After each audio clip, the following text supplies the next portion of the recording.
Hello ladies and gentlemen, Panzer here, and this is a Total Recon, the show where I take a look at previews of upcoming and in development games. This includes everything from early access to alphas and betas and everything in between. So stay tuned as we're taking a look at Blockstorm. Now, Blockstorm is a voxel-based first-person shooter.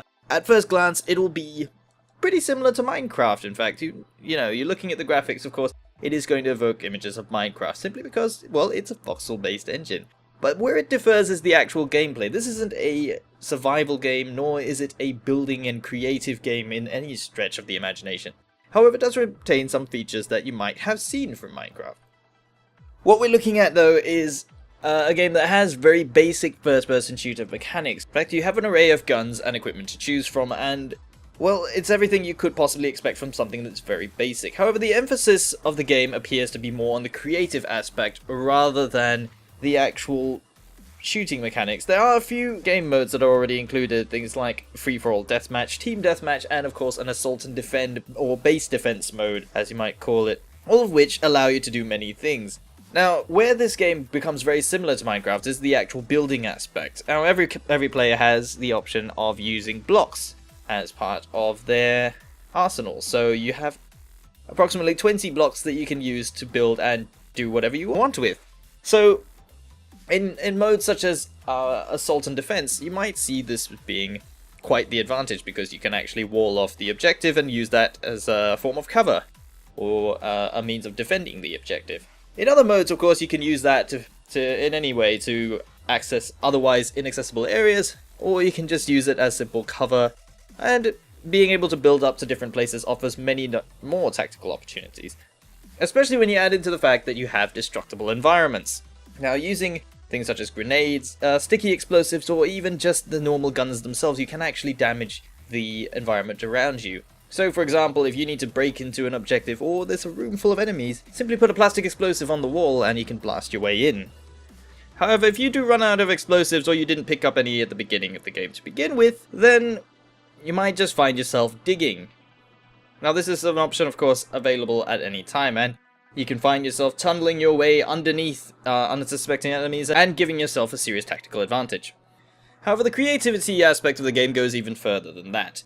The game already comes with a fully functioning level creator and character creator.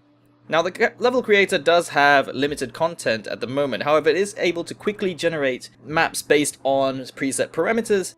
So you can build anything from a snowy mountain to an island or even a desert environment. From there you can build up just about anything you want. It's fairly intuitive and simple, and easy to use controls allow you to very quickly create maps of your choosing. Of course, with any level of creativity you can create some pretty fantastic maps. And with a large selection of blocks available, you can definitely create very stunning environments. And ultimately, these maps themselves are able to be saved to be played online or offline, or even in future uploaded to the Steam Workshop.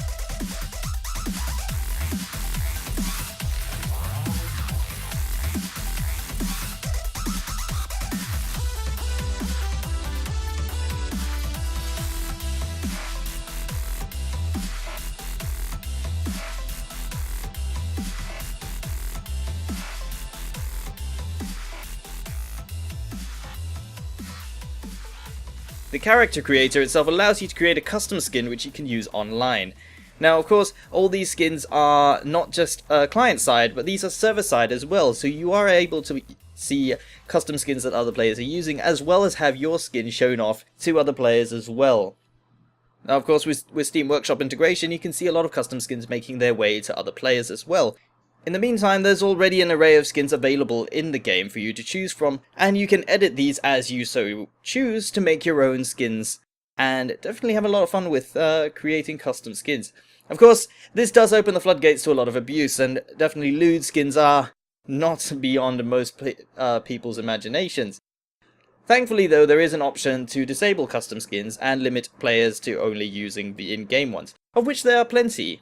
As for the actual gunplay, at the moment it's very basic. While there are a few weapons available, most of the guns are not particularly satisfying to use. While they have decent sound assets, and they do definitely have some sort of feedback with recoil and that, They seem to have a nearly meaningless spread pattern, and it's may notice it becomes very difficult to aim shots, especially during prolonged fire if you're using the machine guns and the like.